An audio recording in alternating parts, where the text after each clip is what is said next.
আল্লাহর কসম স্যার, মুসলমানের সন্তানের। হ্যাঁ, না না, ভিডিও হচ্ছে না, ভিডিও হচ্ছে না, না না না না, ভিডিও হচ্ছে না স্যার। না স্যার, না স্যার, ওই রকম ইন্টেনশন নাই স্যার আমার।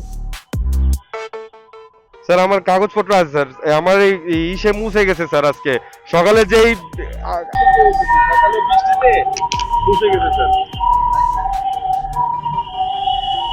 এই খাম্বা তারেকের পক্ষে এটা সম্ভব? হ্যাঁ, কোনোভাবেই সম্ভব না। বিএনপি সরকার ক্ষমতায় থাকলে এই পদ্মা সেতু জীবনে হইতে দিত না। তো রওনা দিলাম মিরপুর 1 নম্বর থেকে মাদারীপুরের উদ্দেশ্যে। অলরেডি অনেক দেরি করে ফেলছি, এখন তো মনে হয় এশার আজানও দিয়ে দিছে আর কি। তো আমার আর দেরি করলে চলবে না, দেখি কত দ্রুত মাদারীপুর পৌঁছাইতে পারি। চলেন না। তো মাদারীপুর যাচ্ছি। মাদারীপুর যাওয়ার পথে দেখি আর কয়টা যাত্রী পাওয়া যায়। ভাই হচ্ছে যাবে পান্থপথ, আমার ডেস্টিনেশনের দিকেই। জি ভাই বসেন।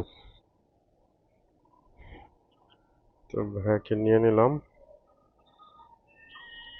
এখন হচ্ছে সোজা চলে যাব পান্থপথ। ভাইয়া যাবে হচ্ছে পান্থপথে। ব্যাগটা সামনে নিয়ে নেই, কারণ ব্যাগের মধ্যে অনেক জিনিস আছে, কোনো ঝামেলা না হয়। বিসমিল্লাহ।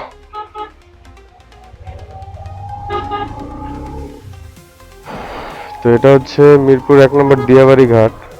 মিরপুর 1 নম্বর দিয়াবাড়ি ঘাট থেকে যাচ্ছি হচ্ছে পান্থপথ। তো ভাড়া আসছে 180 টাকা। তো দেখি কত দ্রুত ব্যাগে নামাইতে পারি, কারণ হইতেছে যে আমার এমনিতেও তাড়াতাড়ি বাসায় যেতে হবে। যদি 11:30টার মধ্যে পৌঁছতে পারি তাহলে খুবই ভালো হয়। এখন দেখি রাস্তাঘাটের জ্যামের কি অবস্থা। তো আপনারা সাথেই থাকেন, রাস্তা ফাঁকা আছে, দেখি কত তাড়াতাড়ি যেতে পারি। আসলে যেদিন তাড়াতাড়ি যেতে চাই ওই দিনই আরো বেশি দেরি হয়। এর মধ্যে আবার আমার আগের যে হেলমেট, কোন এক ভদ্রলোক আমার হেলমেটটা নিজের মনে করে চুরি করে নিয়ে গেছে। সেটার সাথে ছিল আমার ক্যামেরার মাউন্ট, গ্রিপ। তো জানি না সেটা কিনতে পাওয়া যাবে কিনা, কারণ বর্তমানে ব্যবহার করতেছি আমি DJI Action 6 ক্যামেরা, মানে লেটেস্ট আর কি। জানি না আপনারা কয়জন এই ক্যামেরাটা ব্যবহার করছেন। সোফার এখন পর্যন্ত আমার কাছে ভালোই লাগতেছে। আপনারা ফুটেজে দেখতেই পারতেছেন, একদম র ফুটেজ, এখানে কোনো এডিট টিডিট নাই। তো কল্যাণপুরের মোড় পার হয়ে গেলাম, মিরপুর কল্যাণপুর, সামনে হইতেছে শ্যামলী। তো ভিডিওটা না টেনে দেখুন, আশা করি অনেক মজা পাবেন। এখন মোটামুটি রাস্তা ভালোই ফাঁকা। আসলে মানে দূরত্ব যতই থাকুক না কেন, যদি রাস্তা ফাঁকা থাকে তাহলে আসলে তত একটা খারাপ লাগে না। কিন্তু রাস্তা বা দূরত্ব যদি কমও হয়, কিন্তু যদি জ্যামের মধ্যে অলস বসে থাকতে হয়, সেটা খুবই যন্ত্রণাদায়ক, বিশেষ করে দিনের বেলায়। এখন তো এমনিতেই গরমের দিন, যদিও এখন ঝড় বৃষ্টি হইতেছে। তো দেখা যাক কত তাড়াতাড়ি গন্তব্যে পৌঁছতে পারি। তো আপনাদের সাথে যে বিষয়টা খুব আনন্দের সাথে শেয়ার করতে ইচ্ছা করতেছে, এটা আপনারা আশা করি জানেন, তারপরেও বলতেছি।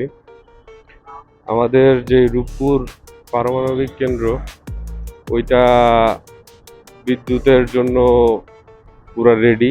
350 না 360 মেগাওয়াট যেন বিদ্যুৎ প্রোডাকশন করতে পারবে। হ্যাঁ, তো যেটা খুবই মানে আমাদের জন্য গর্বের, কারণ পুরা বিশ্বে এখন আমাদের অবস্থান 33তম। এটা আলহামদুলিল্লাহ ভালো। তো আসলে দেশের যে বর্তমান অবস্থা, এদিকে ইরান, ইউএসএ, ইসরায়েল, এদের যুদ্ধের কারণে তো তেলের বাজারে তো আগুন। আগে তো তেল নেওয়া যায় না ঠিক মতো, ঠিক আছে। তারপরে উবারও এখন পর্যন্ত ভাড়া অ্যাডজাস্ট করে নাই, আমি বেশ কয়েকবার দেখছি।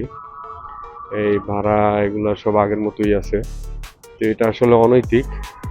হ্যাঁ, কারণ এমন না যে আমাদের থেকে সবকিছু কম দাম রাখা হয়, ঠিক আছে। আর 10টা মানুষ যেই দাম দিয়ে কিনে আমরাও সেই দামই কিনি, কিন্তু অন্যদের জন্য যে পরিমাণ সুবিধা মানে নির্ণয় করা হয়, আমাদের জন্য কিন্তু সেই পরিমাণ সুযোগ সুবিধা নির্ণয় করা হয় নাই, ঠিক আছে।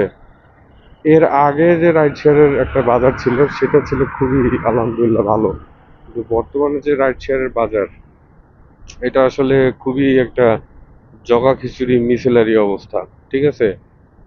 মানে শান্তি নেই। এই ধরতে পারেন পেট চালানোর জন্য আর কি চলা। হ্যাঁ, আর দিন শেষে কিছুই থাকে না, প্লাস মাইনাস করে।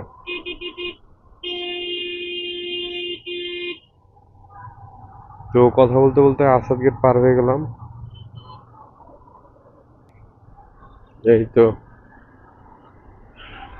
ধানমন্ডি 27 এসে পড়ছি। ধানমন্ডি 27-এর পরে হইতেছে ধানমন্ডি 32 নম্বর। যাক, এরকম হইলে তো মাশাল্লাহ, রাইড শেয়ারে প্যারা লাগে না। এখন যদিও রাত, এর জন্য গরম নাই, কিন্তু ভাই গরমের মধ্যে রাইড শেয়ারে 12টা বেজে যায়, কারণ প্রচন্ড গরম থাকে। আর এখন তো ফাঁকা দেখতেছেন, ওই টাইমে স্কুল ছুটি হয়, অফিস টাইম থাকে। এখন বাজে সময় আনুমানিক 9:30 মতো। তো চলে আসলাম ধানমন্ডি 27 পার হয়ে। আশা করতেছি আর বেশি সময় লাগবে না। আহ, কি একটা অবস্থা। বাই দা ওয়ে, আমার ইউনিভার্সিটি ছিল ড্যাফোডিল ইন্টারন্যাশনাল ইউনিভার্সিটি। আমি এই যে এই ক্যাম্পাসে ক্লাস করতাম, এখন এটা দেখা যাচ্ছে যে ড্যাফোডিল পলিটেকনিক ইনস্টিটিউট বানায় ফেলছে। ভার্সিটি শিফট করছে আশুলিয়াতে, তো ওইটাই এখন পার্মানেন্ট ক্যাম্পাস।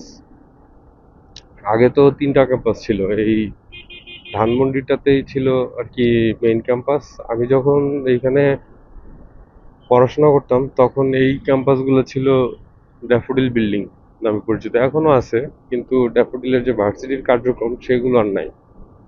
হ্যাঁ, এখন হইতেছে এখানে পলিটেকনিকের যে ব্যাপারগুলো, সেইগুলো হইতেছে এখানে পরিচালনা করা হয়। তো ধানমন্ডি 32-এর সিগন্যালে এসে পড়ছি, আমার যাত্রীর গন্তব্যের খুবই কাছাকাছি। চলে আসছি আমার গন্তব্যে। আহ, ভাড়া আসছে কত দেখি।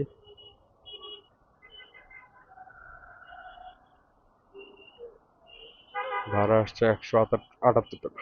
ভাই 178 টাকা ভাই, 178 টাকা ভাই।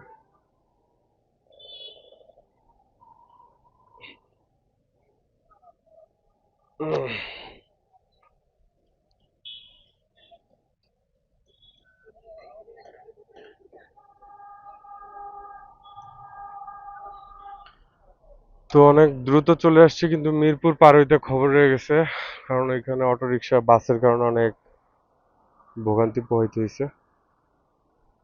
তো দেখা যাক। ঠিক আছে ভাইয়া, thank you, nice to meet you. ভাইয়া, রাইড ভালো লাগে একটা 5 স্টার রেটিং দিন, হ্যাঁ।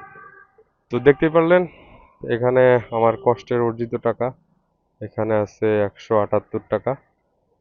মানে ভাইয়া আমাকে 2 টাকা বোনাস দিছে, 180 টাকা, ঠিক আছে।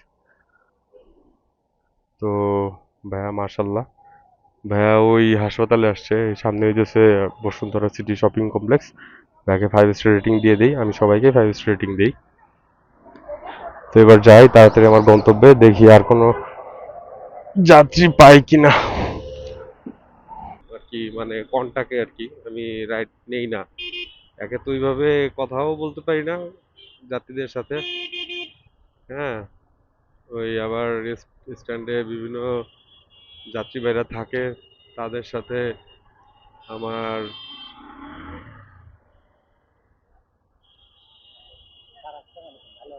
জি স্যার। স্যার আমি এই যে রাইডে স্যার, আমার যাত্রী এখানে দাঁড়ানো স্যার।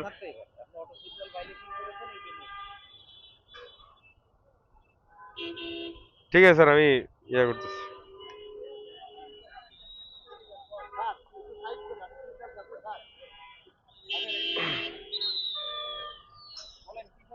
আসসালামু আলাইকুম স্যার। স্যার আমি রাইড শেয়ার করি, আমার যাত্রী যে এইখানে দাঁড়ানো, আমি সিগন্যাল মানে ক্লিন দেখে আমি আসলাম আর কি স্যার।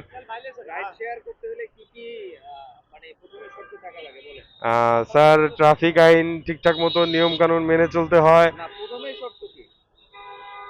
ট্রাফিক আইন মেনে চলতে হবে।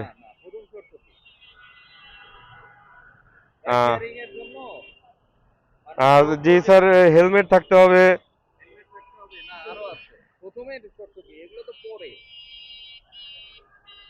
আহ, স্যার আমি আহ, মানে আমি এটাই জানি যে ট্রাফিক আইন ফলো করতে হবে। হেলমেট, এই সিগন্যাল মানতে হবে। হ্যাঁ জি স্যার, গাড়ি আছে। জি স্যার। জি স্যার। আছে আছে স্যার। জি স্যার, আছে স্যার। জি স্যার। স্যার এই যে নতুন গাড়ি স্যার, এই জি স্যার, এই আমার গাড়ি এই যে ডাম্পিং এ ছিল, আমি গতকালকেই ছাড়াইছি। আপনি দেখতে পারবেন স্যার, এই যে ডাম্পিং এর নাম্বারটাও লেখা আছে। আমার স্যার কাগজপত্র সবই আছে স্যার। জি স্যার, আছে স্যার। স্যার আছে স্যার, আমি দেখাচ্ছি, একটু সময় দেন স্যার। স্যার আমার এই প্রিন্ট করছিলাম, আজকে যে সকালে বৃষ্টি হয়েছে স্যার, মুছে গেছে স্যার। হ্যাঁ, না না ভিডিও হচ্ছে না, ভিডিও হচ্ছে না। না না না না, ভিডিও হচ্ছে না স্যার। স্যার দেখতে পারেন স্যার, এই যে অফলাইনে। স্যার না স্যার, না স্যার, ওই রকম ইন্টেনশন নাই স্যার আমার। স্যার আমার কাগজপত্র আছে স্যার, আমার এই ইসে মুছে গেছে স্যার আজকে সকালে, যেই আল্লাহর কসম স্যার, মুসলমানের সন্তানের।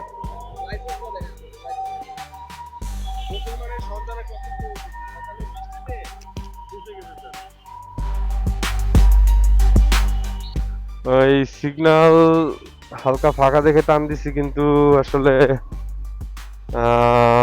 ওনারা ভাবছে যে আমি সিগন্যালটা ভাঙবো, তো পরে ওনারা কথা বললো, বাইকের কাগজপত্র দেখলো, আমার ড্রাইভিং লাইসেন্স দেখলো, সবকিছু দেখলো। তো পরে পুলিশ অফিসারটা অনেক ভালো, ছেড়ে দিল।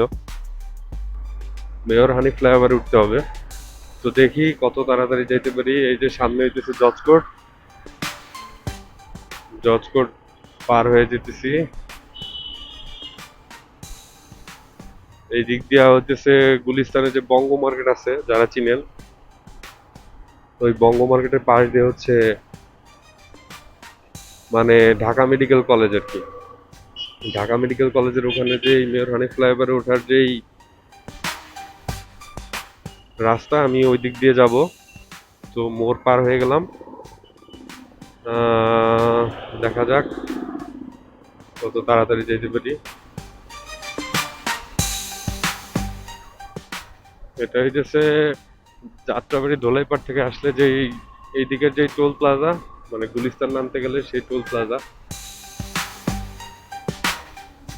তো যাই তাড়াতাড়ি।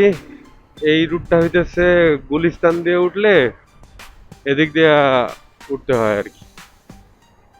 তো যাই হোক, এতক্ষণ পর্যন্ত খুব ভালো মতোই যাইতেছি, দেখা যাক আমার গন্তব্যে কত তাড়াতাড়ি পৌঁছতে পারি।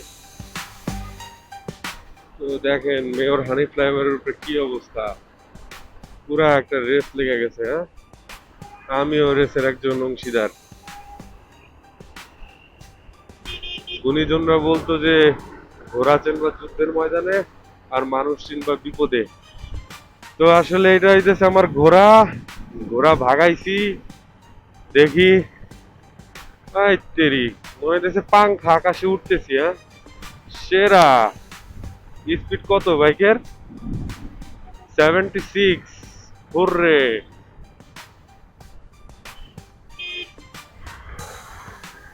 গ্যাজেট আইটেমস আছে, ঠিক আছে, তো এগুলো তো আর নষ্ট করা যাবে না। দেখি এখানে কোনো মাদের প্রজাতি পাই কিনা। ওই যে পদ্মা সেতু পার হইলে যে গোল চত্বরটা, হাওয়া মেনে যেতে পারবেন। এই পদ্মা সেতু টোলই তো আছে ভাই 100 টাকা, আমার তো কিছুই থাকবো না। বুঝতে পারছি, আমারে 200 টাকাই দিয়েন ভাই, নাহলে আমার 100 টাকাও টিকবে না, আমি চায় নিতেছি। হ্যাঁ, না না, ভাঙার যাত্রী ছিল পিছনে, আমি আসলে মাদারীপুর সদরে যাব তো, আমার নিজের একটু তাড়া আছে আর কি। ভাই দেখেন আমি চায় নিতেছি, আমি আবার ব্লগিংও করি, দেখেন ভাইয়া।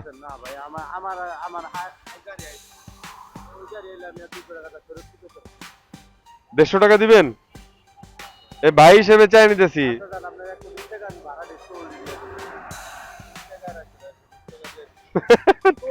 টোল দিয়ে দিবেন আপনি? আচ্ছা ঠিক আছে, আসেন যান, বিসমিল্লাহ করেন, রিজিকে যা আছে তাই এবো। তো দেখতেই পারলেন, মাদারীপুর উদ্দেশ্যে যাত্রী পাই নাই। এই ভাই যাবে উদ্দেশ্যে পদ্মা সেতু টোল প্লাজা পার হয়ে নামবে। তো আসলে রিজিকে যা আছে তাই হবে। তো আমি আর বাড়াবাড়ি করলাম না, ভাইকে নিয়ে নিলাম। এখন হইতেছে কোনো থামাথামি নাই, একটানে চলে যাব মাদারীপুর। তো ভিডিওটা না টেনে দেখতে থাকেন, যদি ভালো লাগে অবশ্যই একটা লাইক কমেন্ট সাবস্ক্রাইব করে দিন। আমি, জি ভাই, আপনিও ফুটেজে আছেন আর কি। তো বিসমিল্লাহ, আল্লাহর নামে যাত্রা শুরু করলাম। এই যে আমি এখন সামনে পদ্মা সেতু দিয়ে পার হব, এইটা তো ছিল অনেক অনেক অনেক বড় চ্যালেঞ্জ দক্ষিণ বাংলার জন্য। হ্যাঁ, এই পদ্মা সেতু কি এমনি এমনি হইতে, শেখ হাসিনা না থাকলে এই পদ্মা সেতুটা আসলে হওয়া কোয়াইট ইম্পসিবল ছিল। আমি এখন 2 ঘন্টায় মাদারীপুর যাওয়ার স্বপ্ন দেখি, যেটা আমার জন্য আগে ছিল 6 থেকে 8 ঘন্টার রাস্তা। ঠিক আছে, তো আসলে ভাই যার যেটা ক্রেডিট, যার যেটা প্রাপ্য, তাকে তো সেটা বুঝাই দিতেই হবে। হ্যাঁ, তো আপনারা আবার আমাকে অনেকেই কমেন্ট বক্সে বলতে পারেন আওয়ামী লীগের দোষর এই সেই হ্যান ত্যান। অবশ্যই আমি আওয়ামী লীগকে মনে প্রাণে পছন্দ করি, আওয়ামী লীগ আমার পছন্দের দল। হ্যাঁ, আমার আওয়ামী লীগের দোষ ত্রুটিও আছে, কিন্তু ভাই আপনি আসলে কোন জিনিসটা অস্বীকার করবেন? আগে জনজীবনের নিরাপত্তা ছিল, ঠিক আছে, সবকিছুর একটা ব্যাপার ছিল। এখন কোন জিনিসটা আপনারা লাগামের মধ্যে দেখতে পারেন? একজন আসছে যে ক্ষমতায় ইঞ্জিনিয়ারিং করে, তো উনি আসলে এই কার্ড বের করে, ওই কার্ড বের করে, জানি না আসলে কি আছে সামনে। দোয়া করি, যেহেতু আমার জন্মের পরেই প্রথম পুরুষ প্রধানমন্ত্রী দেখতে পাইতেছি, আর কোরআন হাদিসেও আছে যে যেই জাতির শাসক আর কি পুরুষ প্রধানমন্ত্রী থাকবে, তো সেই জাতি অনেকটা মানে তার লক্ষ্যের দিকে আগাইতে পারবে। তো দেখা যাক, দোয়া করি তারেক রহমান যেন দেশের লাগাম ঠিকঠাক মতো ধরতে পারে, সবকিছু নিয়ন্ত্রণ করতে পারে। তো কথা না বাড়াই, আপনারা ভিউটা এনজয় করতে থাকেন। আসলে রাতের বেলা এই DJI action camera 6, DJI action 6 এর নাইট ফুটেজ আমি ইউটিউবে তেমন একটা পাইলাম না। তো আপনাদের সামনে একদম র ফুটেজটাই শেয়ার করতেছি, আপনারা দেখতে থাকেন এবং এনজয় করতে থাকেন। ওই যে দেখা যাইতেছে আব্দুল্লাহপুর টোল প্লাজা, এটা হইতেছে Mawa express highway toll plaza, Padma সেতুর দিকে যাইতে। তো আলহামদুলিল্লাহ অনেক সুন্দরভাবে আসতে পারছি, অনেক তাড়াতাড়ি আসতে পারছি। দেখা যাক আর কতটুকু সময় লাগে।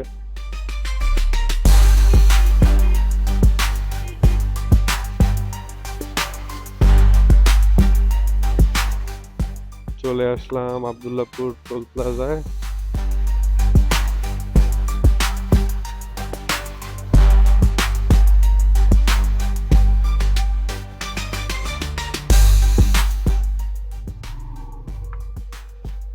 তো 20 টাকা টোল দিলাম আব্দুল্লাহপুর টোল প্লাজায়। হ্যাঁ ভাইয়া, হ্যাঁ ওই বৃষ্টিতে ভাই, সকালে যে বৃষ্টি হইছে।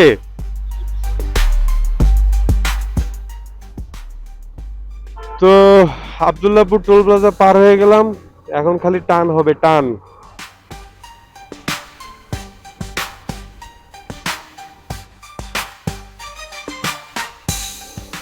খুব ঠান্ডা লাগতেছে, আসলে সকালে যে ঝুম বৃষ্টি হইছে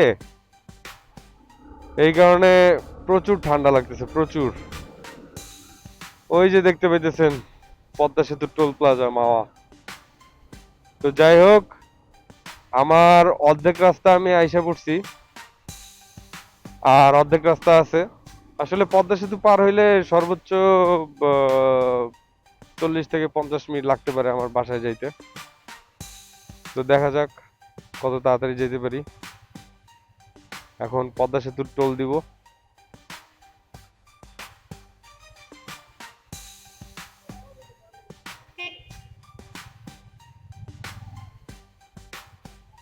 পদ্মা সেতুর টোল দিলাম 100 টাকা।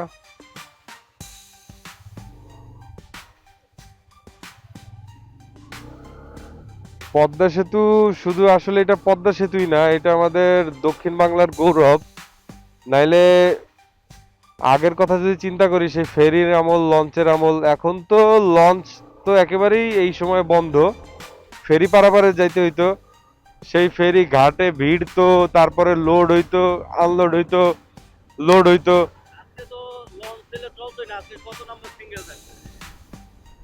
আর আজকে যে এই ঝড় বৃষ্টি হয়েছে, এই ঝড় বৃষ্টির মধ্যে তো লঞ্চ চলাচল পুরোপুরি বন্ধ থাকতো। আর কত লঞ্চ এই পদ্মায় ডুবছে, আসলে কি বলবো। তো এই যে যাই বলুক, এই পদ্মা সেতুর ক্রেডিট পুরাটা শেখ হাসিনার। শেখ হাসিনাকে লাখ লাখ কোটি কোটি শুক্রিয়া, হ্যাটস অফ। কারণ কে কি বলবে আমার আসলে কিছু জানা নাই, কারণ আমি নিজে সুবিধা ভোগ করতেছি। আমি 5 মিনিটে পদ্মা সেতু পার হবো, মানে এই পার থেকে ওই পার যাবো, মানে আমার এখনো ভাবতে অবিশ্বাস হয়। এই যে দেখতে পাইতেছেন, এটা হইতেছে ট্রেনের লাইন, আর এটা হইতেছে মিনি চেকপোস্ট। তো যাই হোক, পদ্মা সেতুর উপরে উঠতেছি। ও, দক্ষিণ বাংলার মানুষের স্বপ্ন। আহ, সেরা। আপনারা ফুটেজটা এনজয় করতে থাকেন।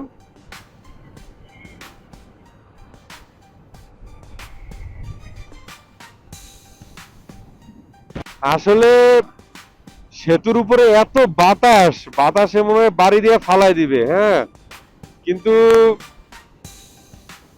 কিছু করার নাই। এত ঠান্ডা লাগার পরেও বাড়ি তো ফিরতেই হবে। তো যাই, মাথা ঠান্ডা করে চালাই, এত তাড়াহুড়ারও কিছু নাই। পদ্মা সেতু আসলে রাতের বেলায় দেখতে অনেকটা মনে হইতেছে যে লন্ডনের যে লন্ডন ব্রিজ আছে না, ওই রকম। মানে লন্ডন ব্রিজ তো অবশ্যই লন্ডন ব্রিজ, বাট এই যে ভিউ, বলেন এই খাম্বা তারেকের পক্ষে এটা সম্ভব? হ্যাঁ, কোনোভাবেই সম্ভব না। বিএনপি সরকার ক্ষমতায় থাকলে এই পদ্মা সেতু জীবনে হইতে দিত না। তো যাই হোক,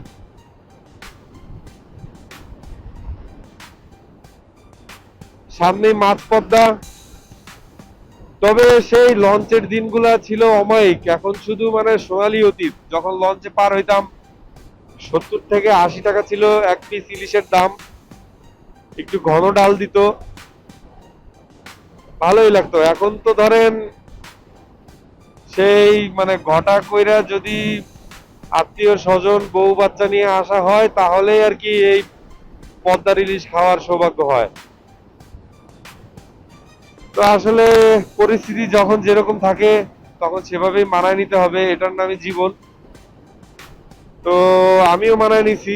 আপনারা যারা দক্ষিণবঙ্গের লোকজন, আপনারাও আশা করি মানায় নিছেন।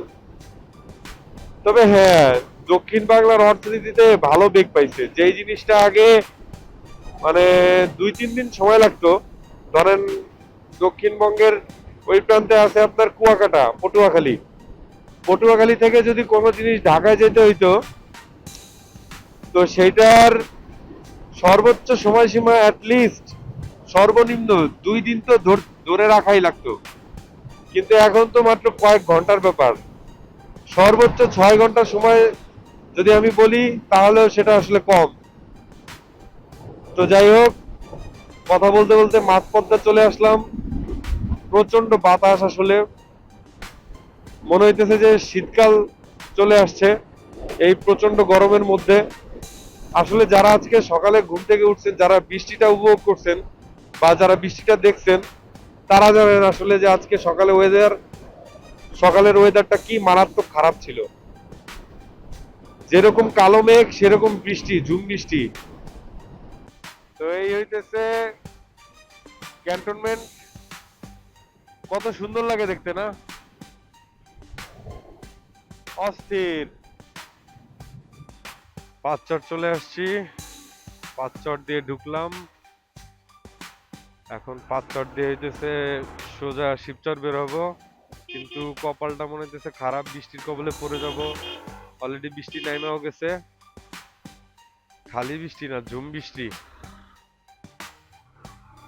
আসলে ব্যাড লাক। দেখি বৃষ্টিতে পুরোপুরি ভেজার আগে একটানে কত দূর যাওয়া যায়। এখন যদি বৃষ্টিতে ভিজি তাহলে আসলে জ্বর আসতে পারে। এমনিতেই কয়দিন আগে জ্বর আসছিল আমার। তো দেখি আল্লাহ,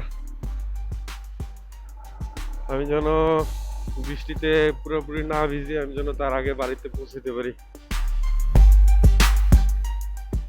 তো বাহাদুরপুর মোড় চলে আসলাম। এই যে বাহাদুরপুর মোড় ক্রস করতেছি, ডানে হচ্ছে আমার দাদা বাড়ি।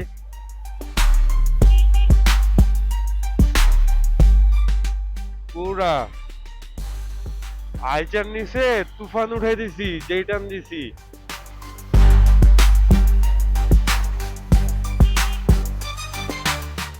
পুরা রেস্ট লাগাই দিছি, কারণ বৃষ্টি পুরোপুরি নামার আগে আমার বাসায় পৌঁছাইতে হবে ভাই। অলরেডি আমি লেট।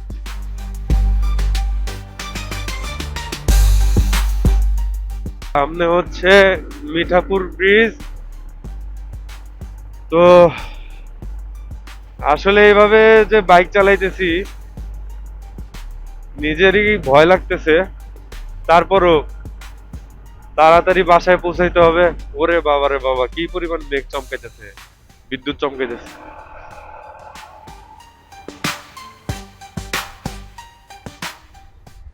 চলে আসলাম ব্রিজের আগের মোড়ে।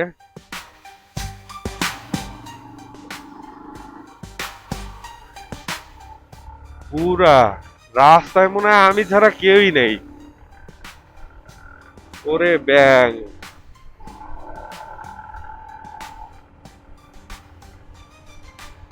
কি একটা অবস্থা! হ্যাঁ, ভুতুরে ভুতুরে লাগতেছে, বাট কিছু করার নাই, বাড়ি যাইতে হবে। তাড়াতাড়ি লেট করে ফেলছি।